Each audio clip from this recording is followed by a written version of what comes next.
안녕하세요. 저는 연세대학교 철학과 교수 이승종입니다.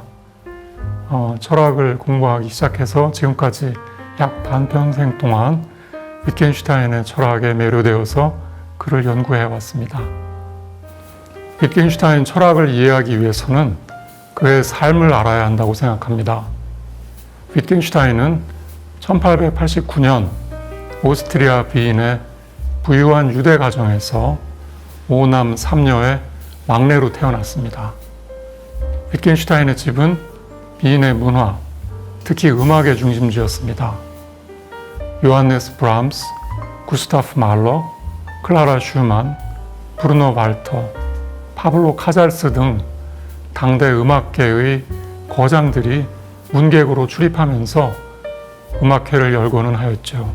위트겐슈타인의 형제들은 모두 상당한 음악적인 재능을 가졌는데 그 중에 한 사람인 파울은 유명한 피아니스트가 되었습니다. 그러나 위트겐슈타인과의 이 재능 있는 젊은이들에게는 어떤 저주가 던져졌음에 틀림이 없습니다. 위트겐슈타인의 네 형제 중 셋은 자살을 했고 피아니스트인 파울은 1차 세계대전에서 오른팔을 잃었습니다. 평생을 독신으로 지낸 위트겐슈타인도 자신의 젊은 시절이 극심한 고독과 자살 충동으로 점철된 불행한 삶이었음을 고백한 적이 있습니다. 14살까지 집에서 교육받은 위트겐슈타인은 린츠와 베를린의 공고에서 공부했고 영국으로 건너가 맨체스터 공대에서 수학했습니다. 공학에 대한 그의 관심은 이때 수학 기초론으로 옮겨갔고 현대 논리학의 대부인 프레게의 권고로 케임브리지 대학의 러셀에게 수학하게 됩니다. 러셀과의 만남은 수학, 논리학, 철학에 관한 위트겐슈타인의 잠재력을 만개시킨 계기가 되었습니다.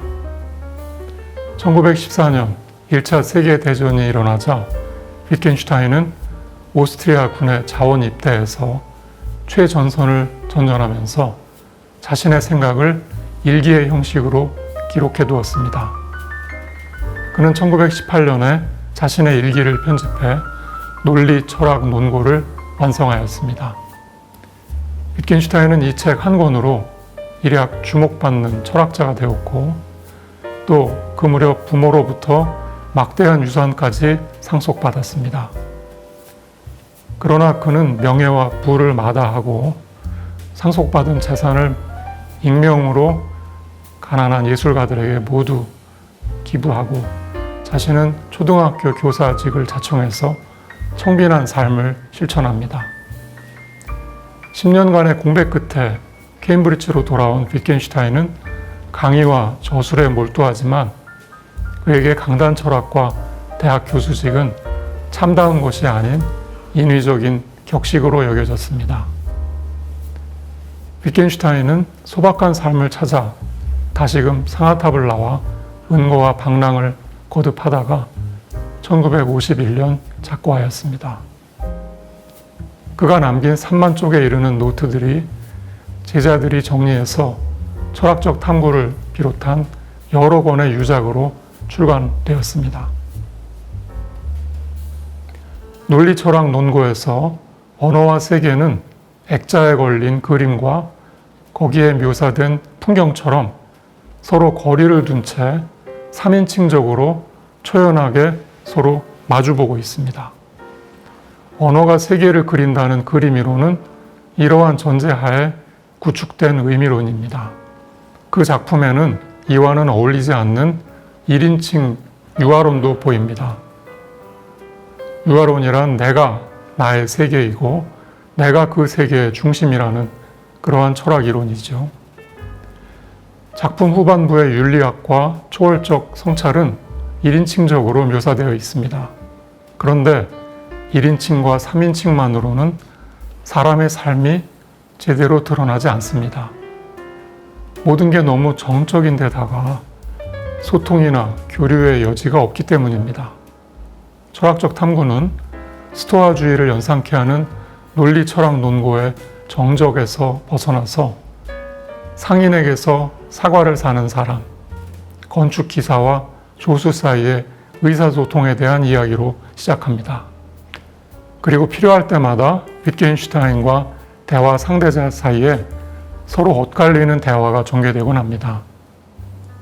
플라톤의 작품에서처럼 일방적이거나 기획 연출된 대화가 아니라 어떤 판단이나 시각에 대해 당연히 나올 법한 자연스러운 반론이 제기되고 이에 대한 적절한 응수가 뒤따릅니다. 대화는 주고받는 사유를 더 정교하게 다듬어 서로를 더 잘 이해하게 함과 아울러 서로의 잘못을 돌아볼 계기를 마련해 줍니다. 상대를 2인칭적으로 대하면서 그로부터 자신이 놓친 게 무엇이고 상대가 환기시켜준 게 무엇인지를 헤아려서 서로의 견해를 확충해 나가는 것입니다. 철학적 탐구에서 위트겐슈타인은 그 제목이 시사하듯이 자신이 수행하는 철학적 탐구의 전 과정을 대화와 토론의 형태로 생중계하고 있습니다.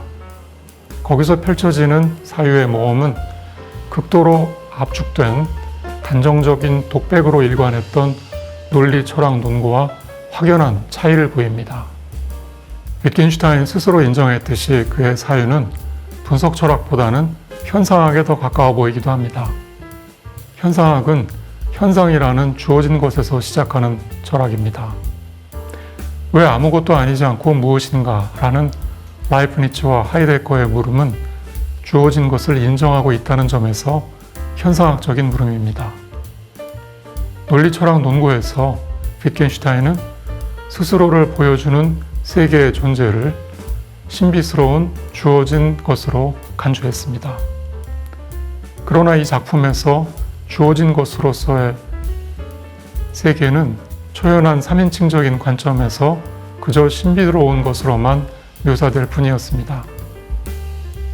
철학적 탐구에서 주어진 것은 막연한 세계가 아닌 사람의 삶의 형식과 사람의 자연사, 즉 내추럴 히스토리로 대별되고 그에 대한 논의도 구체성을 띠게 됩니다.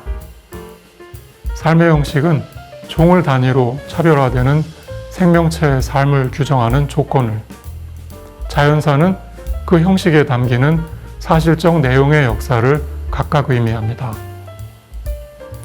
사람은 천차만별이지만 누구나 동일한 삶의 형식으로 묶이고 동일한 자연사에 내던져집니다.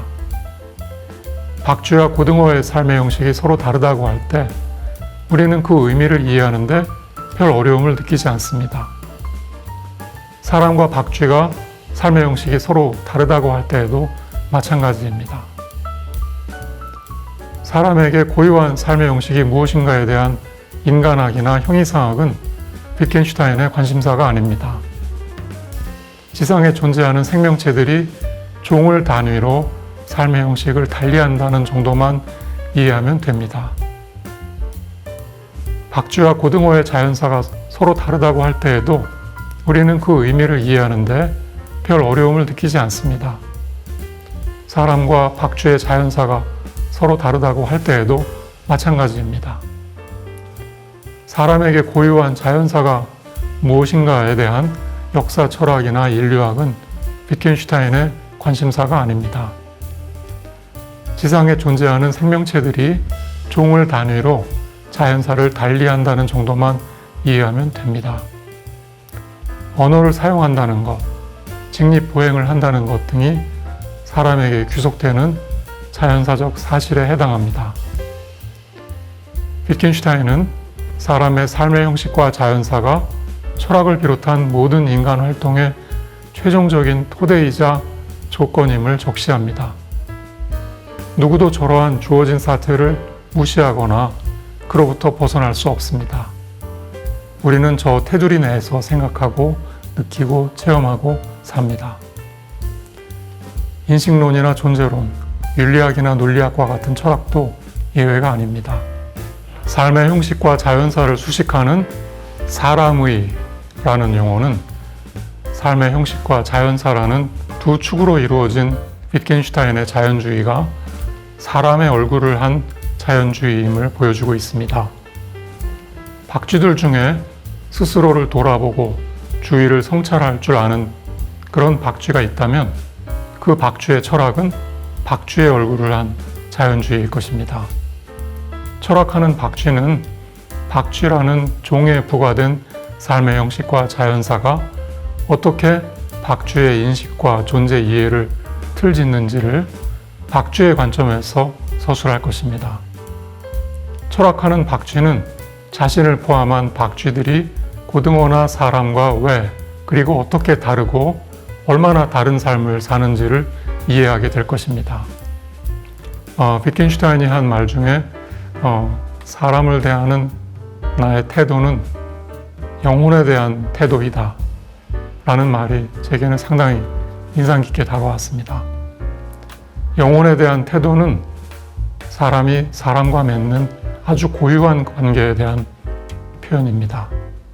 저는 그 고유성의 정체가 2인칭이라고 봅니다. 두 사람이 우정이나 사랑을 나눌 때 두 사람은 다른 사람에 대해서보다 훨씬 더 친밀하고 고유한 체험을 하게 됩니다. 서로는 서로에 대해 2인칭으로 완전히 열려서 혼과 혼이 만나게 되는 것입니다. 그래서 저는 맺을결, 혼이 날 혼자로 구성된 결혼을 맺을결, 영혼, 혼의 결혼으로 새겨봅니다. 이러한 밀도 높은 혹은 강도 높은 체험을 세상을 상대로 지향하는 것이 비트겐슈타인의 2인칭 철학입니다. 제 책의 제목이기도 한 비트겐슈타인이 살아있다면 이라는 자기 비판의 가정이 그 이유였습니다. 완벽주의의 화신 비트겐슈타인이 자신의 작품에 대한 완벽한 이해에 도달하지 못한 저에게 내릴 혹독한 심판이 마음에 걸렸던 것입니다. 그리고 이 어려움은 아직도 진행 중입니다. 그에 대한 완벽한 이해는 요원한 과제인 것 같습니다. 우선 이 책에 대한 해설서를 읽으면서 나름의 준비를 하고 도전하는 게 좋겠습니다. 제가 쓴 비트겐슈타인이 살아있다면 이라는 책과 비트겐슈타인 새로 읽기라는 책이 도움이 되었으면 좋겠습니다. 비트겐슈타인 자신이 생각하는 철학이 무엇인지를 논하는 89절부터 133절까지를 좋아합니다. 철학적 탐구를 강의할 때 저는 학생들에게 이 부분을 아리아라고 부릅니다. 그만큼 정갈하고 아름답습니다. 비트겐슈타인의 혼이 담긴 절창이지요. 그 중에 한 구절을 제가 인용을 해보겠습니다. 우리에게 가장 중요한 사물의 측면들은 그 단순함과 평범함 때문에 숨겨져 있다. 일단 눈에 띄기만 하면 가장 주목을 받을 만한 가장 강력한 것이 우리의 주목을 받지 못하고 있다. 129절로부터의 인용이었습니다. 저는 사람의 얼굴을 한 자연주의를 이 책의 주제어로 뽑겠습니다. 사람의 얼굴을 한 자연주의는 사람과 주변에 대한 2인칭적 성찰의 산물이라는 점에서 3인칭적 탐구를 지향하는 자연과학주의, 객관주의, 상대주의나 1인칭적 탐구를 지향하는 관념론, 주관주의, 표현주의와 구별됩니다. 사람의 얼굴을 한 자연주의는 자연이나 자연사 그 자체를 탐구하는 게 아니라 그런 것과 사람이 어떻게 결합해서 어떠한 사유를 빚어내고 그 사유 속에서 세상은 어떻게 현상하는지를 기술합니다. 그 기술의 도구가 언어이고 언어의 규칙은 문법이기 때문에 비트겐슈타인의 현상학은 언어 현상학이라고 일컬을 수 있을 정도로 사람의 언어 행위와 문법에 초점이 잡혀 있습니다. 그는 사람의 얼굴을 한 자연주의에 입각해서 철학적 탐구의 핵심을 이루는 언어 철학과 심리 철학의 여러 문제와 현상들을 해소하고 기술해 나갑니다. 네, 그동안 비트겐슈타인의 그 전후기 철학은 언어 철학이라는 기존의 패러다임만 가지고 조명을 한 그런 그 아쉬움이 있는데 저는 그러한 해석도 일리는 있지만 그의 작품에서 두드러지게 화두가 사람의 삶의 형식과 사람의 자연사에 대한 위트겐슈타인의 관심이라고 생각을 합니다.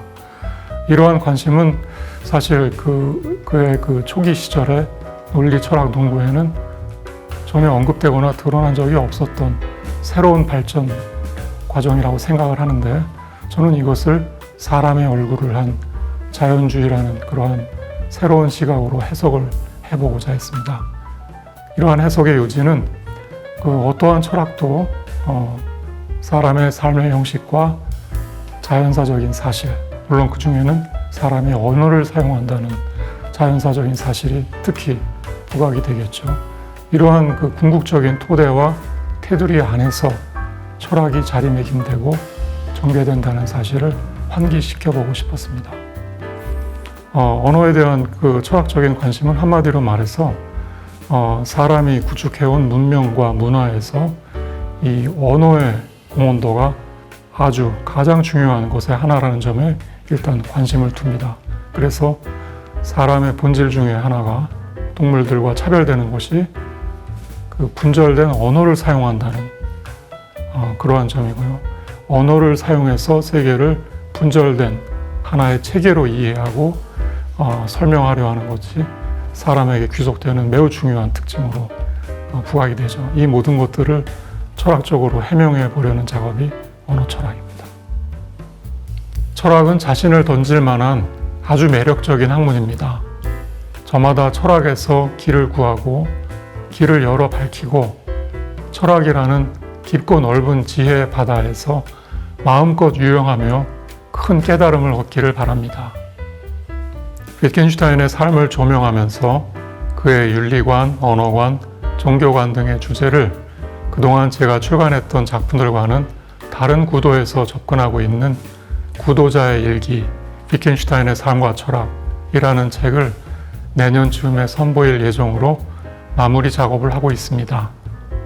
그리고 대우 고전총소로 번역 출간하기도 한 그의 철학적 탐구를 텍스트로 지난 수십 년간 대학과 대학원에서 진행해온 강의와 연구를 바탕으로 그 책에 대한 주석서를 집필 중입니다.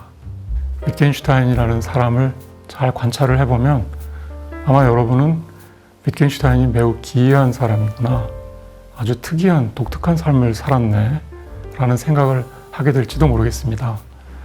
그가 살았던 그 삶의 진정성이 우리에게는 신선한 느낌을 주기도 하면서 또 왠지 모르게 불편함을 주기도 합니다. 모두가 다 그 성공의 신화에 매진하는 현대인들에게 위트겐슈타인의 철저한 이방인적인 삶, 철학에 모든 것을 바친 그러한 삶이 불편하게 느껴질 수가 있겠죠. 그러나 돌이켜보면 그가 추구했던 진정한 철학적인 진리, 그리고 철학에 대한 헌신에 가까운 그의 태도, 이런 것들로부터 우리는 여러 가지 것들을 자극을 받고 시사를 받고 또 그로부터 영감을 얻게 됩니다. 삶이 무엇인지, 사람이 무엇인지, 그리고 우리는 어떻게 살아야 하는지에 대해서 철학적인 문제를 던진 사람이 위트겐슈타인이었고, 여러분과 저와의 그 짧은 그 시간을 통해서나마 그의 철학과 삶을 들여다보면서 위트겐슈타인의 삶과 철학에서 여러 가지 영감을 얻고 각자 저마다의 자기 앞의 생을 돌아볼 수 있는 그러한 귀중한 시간이 되었으면 합니다. 끝까지 들어주셔서 감사합니다.